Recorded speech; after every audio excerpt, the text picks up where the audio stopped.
Čo hovorí Biblia o uzdravení? Aké sú biblické príklady a ako je to v živote nás, veriacich ľudí? Čo je zdravé? Čo ide do extrému? Čo je Božie? Čo nám Boh hovorí? Čo nám Božie slovo odkrýva? Čo nám dáva vedieť? Ako máme veriť? Ako sa máme modliť? Pre mňa je veľmi dôležité to poznanie, že jeden nemocný človek bol malomocný, prišiel za Ježišom a spýtal sa ho: Páne, ak by si chcel, môžeš ma uzdraviť. A Pán Ježiš povedal: chcem, buď zdravý. Božou vôľou je, aby človek netrpel. Je nám zasľúbené, že v jeden deň, keď budeme v Božej blízkosti, v Božej prítomnosti, v Novom Jeruzaleme, že nám zotrie každú slzu z našich očí. Že už nebude viac žiaľu, ani kriku, ani smrti už viacej nebude. Tu na zemi prežívame, aj veriaci ľudia prežívame choroby. Môžeš byť pastor, môžeš byť biskup, môžeš byť proste veriaci človek, naozaj úprimne veriaci človek. A príde do tvojho života choroba. Ako sa k tomu stavia zbor? Čo hovorí na to Božie slovo?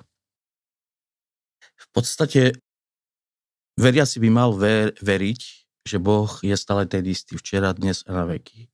Tak ako Pán Ježiš Kristus, Syn Boží, chodil po tejto zemi pred 2000 rokmi, on uzdravoval každú jednu chorobu, neduch a konal veľa dobra, veľa zázrakov, tak on je stále ten istý, lebo on hovorí, že vy, ktorí veríte vo mňa, väčšie veci budete robiť ako ja.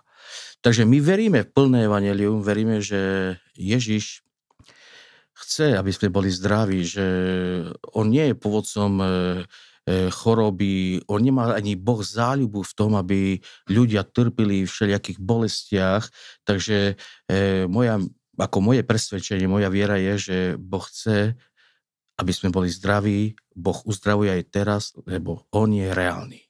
A ja súhlasím, že Boh je ten, ktorý chce, aby človek bol zdravý, a je to vyjavené v 1. 2. kapitole Genesis, keď Boh stvoril človeka v rajskej záhrade. Hriech je príčina všetkého toho zlého, neposlušnosť človeka, ale vzniká otázka, že ak Boh chce, aby človek bol zdravý, tak prečo ľudia aj dnes sú chorí? A prečo aj kresťania sú chorí? Niekedy, ja si myslím, že niekedy sám človek je ako tým, ktorý ničí ten chrám Boží, hej, lebo my sme chrámom Božím a niekedy si za to môže sám človek, napríklad, že zlá životospráva, hej, mnohí prišli ku mne a povedali: pastor, modlí sa za mňa, lebo mám problémy s pľúcami a on ďalej fajčí, napríklad, hej.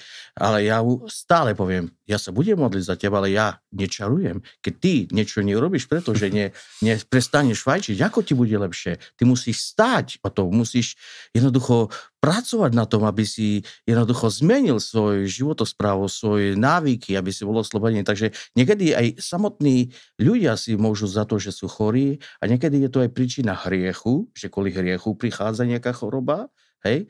A možno aj inokedy Viera.